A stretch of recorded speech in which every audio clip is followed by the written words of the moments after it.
Hi, everybody. Mandion, Astral, Oracles.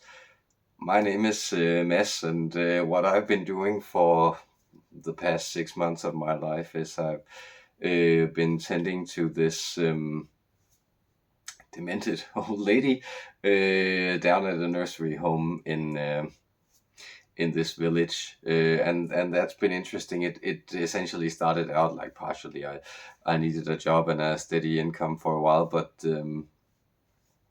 it was also with the idea that I actually wanted to volunteer for the waking service, so just sitting around with people who were dying, and I thought I might as well get paid doing that.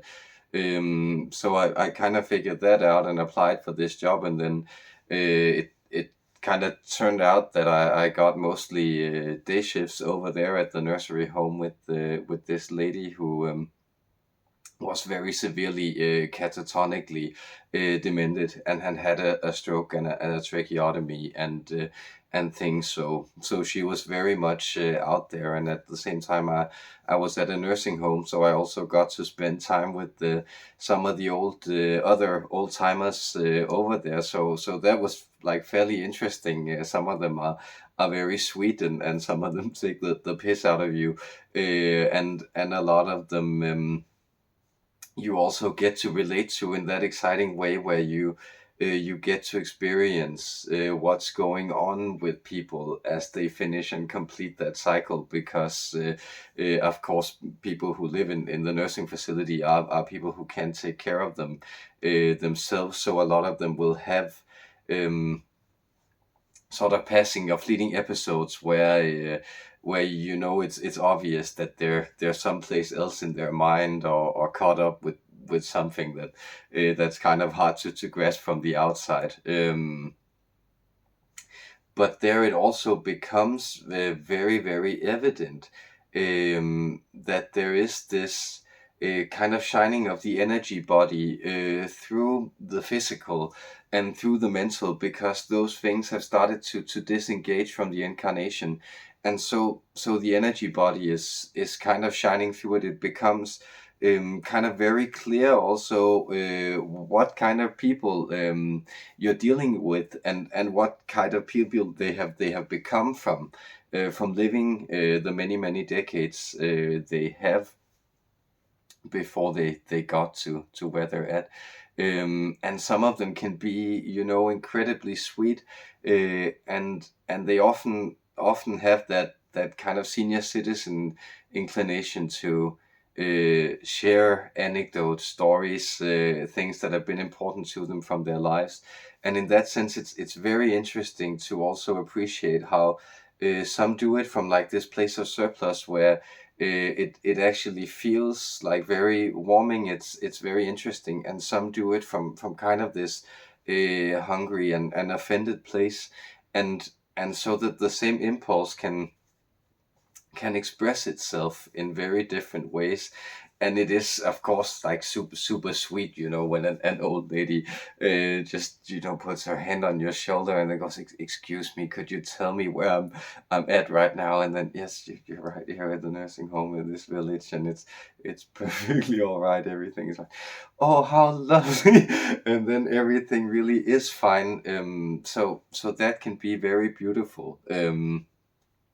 And then at the same time, the woman that I worked with and wound up spending 1,000 hours with during the course of those months, um, was kind of like a very angry person, and that came that evidently came out in a lot of ways.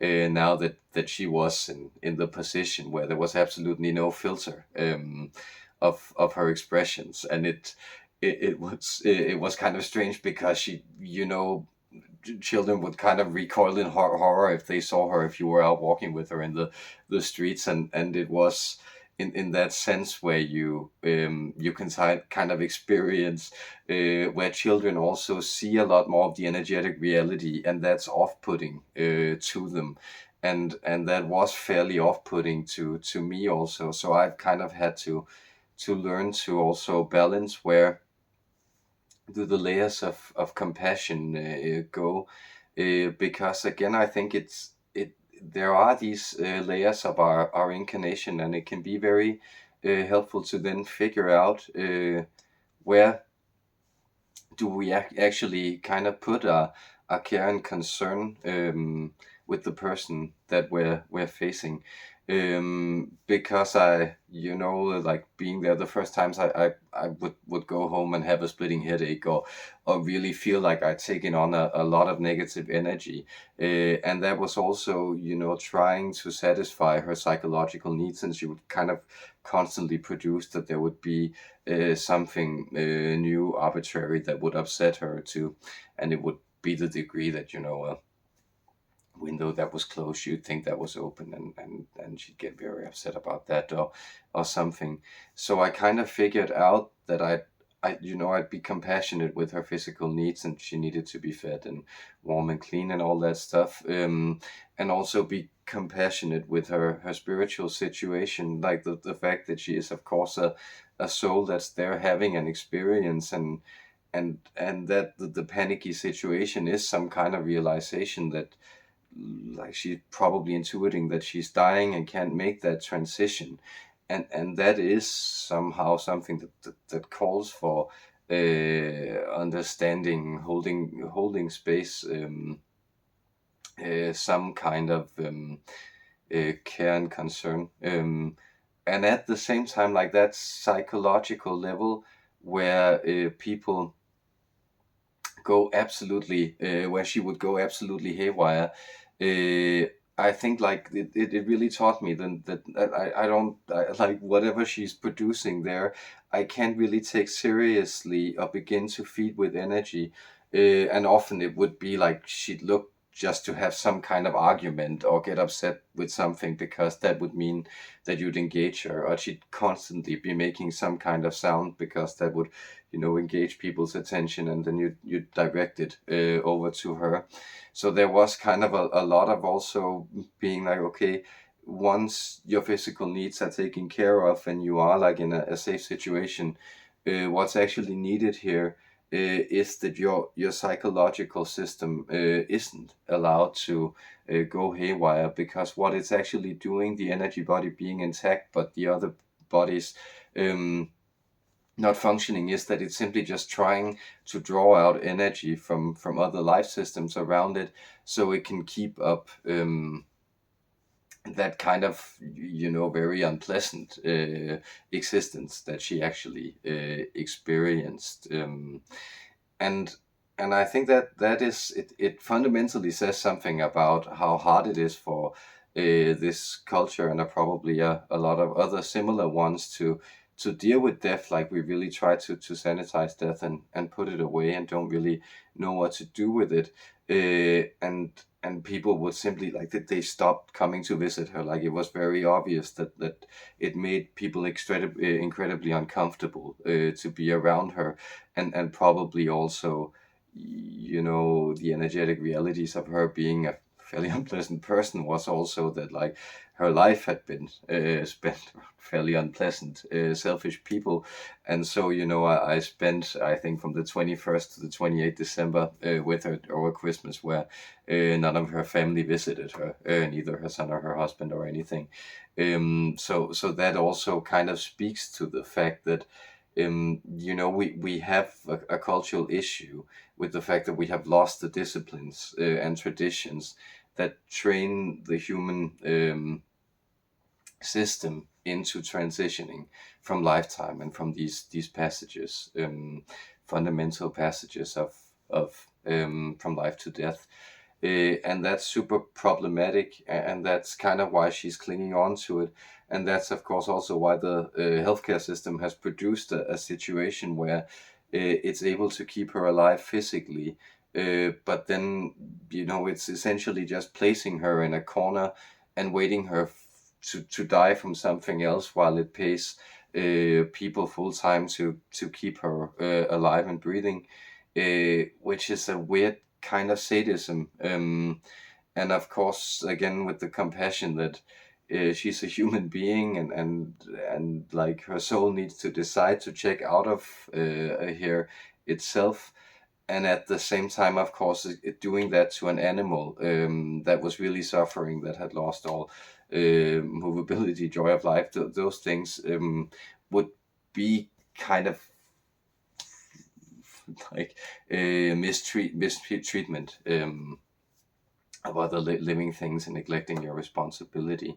So I think it's been a very interesting lesson, trying to have to deal with that, and also seeing how it seemed like during Christmas she would then begin to connect to the fact that she would pass over and move more into fantasy. So also experiencing how as